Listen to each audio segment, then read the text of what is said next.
See Newcastle going to offer a new contract. I think he turned it down because his head is back in Liverpool. Look, I feel really confident in saying this very clearly. Anthony Gordon wants to play for Liverpool.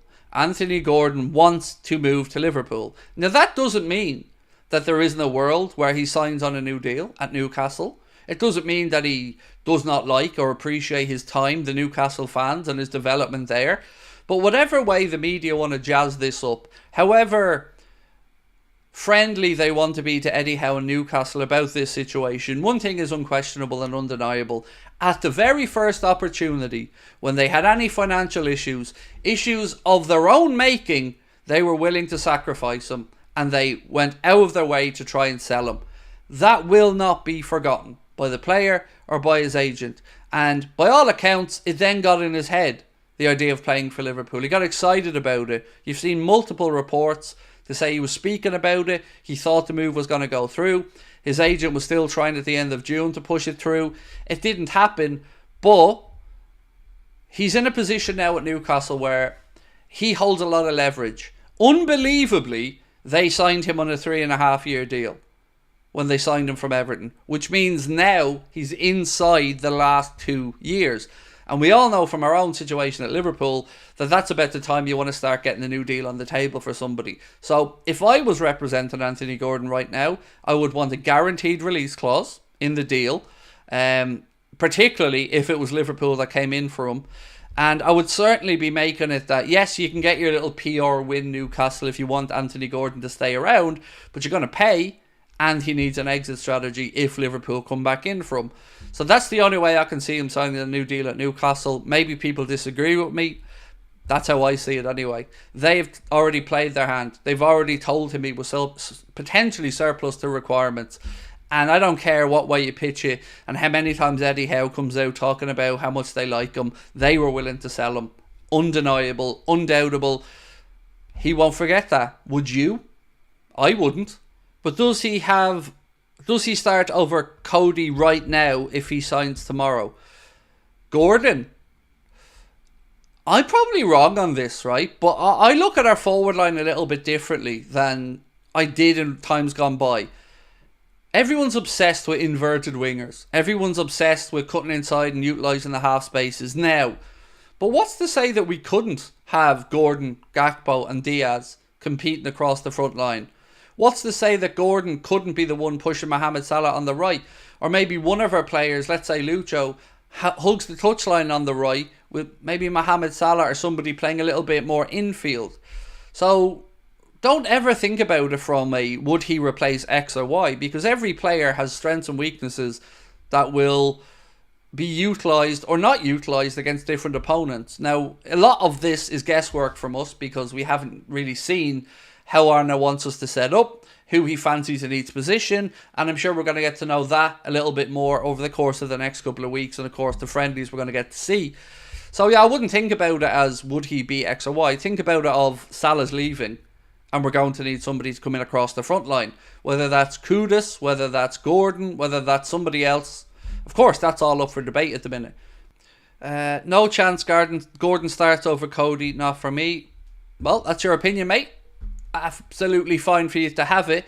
But one thing I would ask is, whatever we think about Gordon for the right now, I think, and I at least hope, that we'd all agree that he's come on as a player since he went to Newcastle. That the Anthony Gordon that left Everton and the Anthony Gordon that played for Newcastle last season, let's say, you can see the development there. And what I would say is, I love the idea of a player who wants to be at Liverpool. I love the idea of a player who will run through a brick wall, who that badge really means something to, who grew up supporting the club, who was released from the academy as a kid, who then maybe has a second chance to come back. I like that.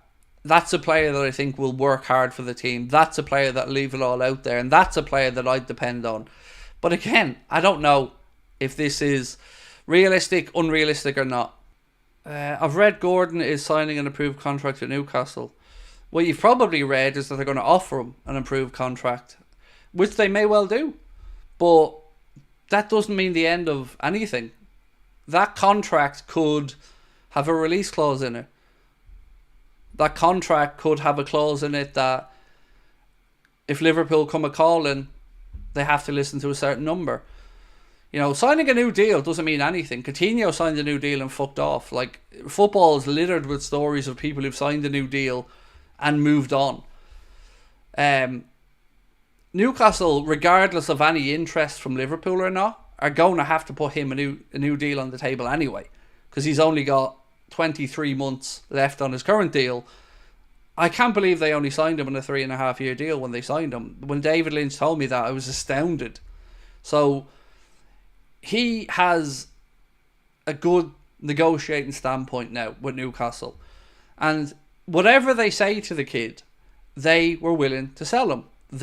He was the first one that they were willing to kick out the door of the big signings when they had financial issues. So I don't buy the whole PR exercise from Newcastle trying to limit the damage that they caused by offering the kid around. So I think, like I've said all along, I don't think we've heard the end of it. Even if he signs a new deal at Newcastle, I still don't think we've heard the end of Anthony Gordon in Liverpool. Mbeumo's better than Gordon. Mbeumo's only 2 years older and has a far greater goals and assists than Gordon. Gordon has only had one season with more than 6 goals and assists, and that was last year. I feel like, Ash, you're kind of having a pop at me about this. I don't make the decisions, mate. Like, just because you or I think Mbeumo or somebody's a better player, that doesn't really change anything if the club aren't looking at the guy. You know, I can only tell you what I know, and I know the fondness is there for Gordon. I don't know. Maybe there is a fondness there for Mbeumo. Maybe Mbeumo will be the person that replaces Salah. I don't know. But, you know, I'm not going to lie to you. And, you know, it's not me who said it isn't happening or is happening. There's a lot to admire about Bryan Mbeumo. You're right. He's a really good worker. Very technically good. Stepped up big time when Tony was banned. Was really good for Brentford. But I've not seen anything to say we're into him. Now, you know, Michael Edwards could pull one of them out of the bag and go. And look, if we signed Mbeumo, I think I'd get it. I totally understand it. Yeah, I wouldn't be against it, mate. I just don't think it's likely. Klopp sipping Arsenal tears said, Craig, we're going to challenge for the title. I'm the only one I've seen saying this. Remember it. Look, mate, I've every faith in the coach. I just feel like to really ram home that we're going to be there for this title, we need to make a couple of signings. You know, we can't just expect Arne Slot to work miracles here. He needs to be bolstered by a couple of quality additions. But I tell you what, this summer will tell us about the ambition of our owners. This summer will show us if they really want to win.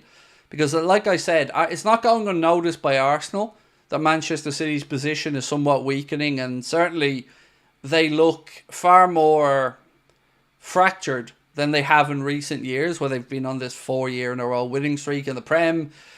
I think the title's there to be won this year, and Arsenal are putting their best foot forward.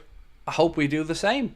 You know, I want to be involved in the title race again, but I don't want to fade away at the end of it like we did this year. This year was so tough, wasn't it?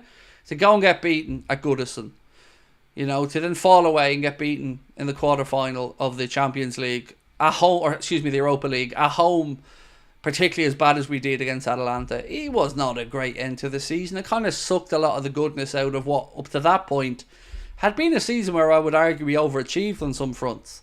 And I don't want that to happen again. I don't want. I'm fed up of being this close. You know, there's only so many times missing out on a league title by getting 90 points or above. You can stomach that. Yeah, it's tough.